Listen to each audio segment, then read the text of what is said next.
let me share with you something that I see in the youth group, but I also see in the church at large, individual congregations. Because we have dumbed down the gospel, because we're not preaching the true gospel, and we are using carnal means to attract people.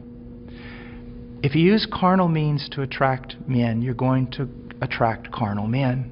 And you're going to have to keep using greater carnal means to keep them in the church. So what has happened is this.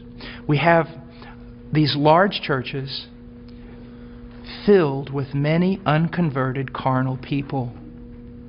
But in those churches, we also have this small group of people that honestly want Christ. And they honestly want His Word. And they honestly want to be transformed. They don't need anything else. All they need is true worship of the true God and Scripture being preached to them and lived out before them. That's what they want. Now I want to tell you the great sin of the American pastor. And this has got me in a lot of trouble, but it's true. This small group of converted people in that local church, all they want is Jesus. And all they want to do is the right thing. They want purity, they want truth, they want Christ. But the pastor, in order to keep this larger group of unconverted people, he caters to them. So while he is feeding these carnal men and women with carnal things, he is letting the sheep of God starve to death, and he is going to stand before God one day in judgment.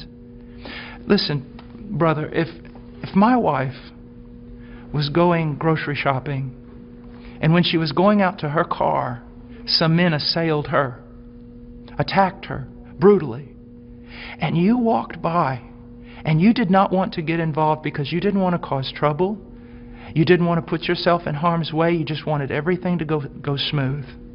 After all that was done, I would look for those men to deal with them. But I want you to know this, I'd look for you too. Because you had a chance to stand for my wife, my bride. And out of self-preservation or wrong ideas, you did not do it. You're just as much responsible as those men who attacked her. And that's what's happening all throughout America with pastors. It's the bride of Christ. There are sheep in all these churches, many of them, even churches that seem somewhat heretical in places. You'll usually find a group of people who truly want Christ, but the leadership is catering to the carnal and letting the bride of Christ starve to death, impoverished. And that is wrong. And there's going to be judgment for it. And the same thing is happening to the youth. I know young people that say, you know, Brother Paul, I listen to you all the time. And I said, well, what about your church? He goes, well, they don't preach this. It's not what the other young people want. And so they give them what they want. I'm starving to death.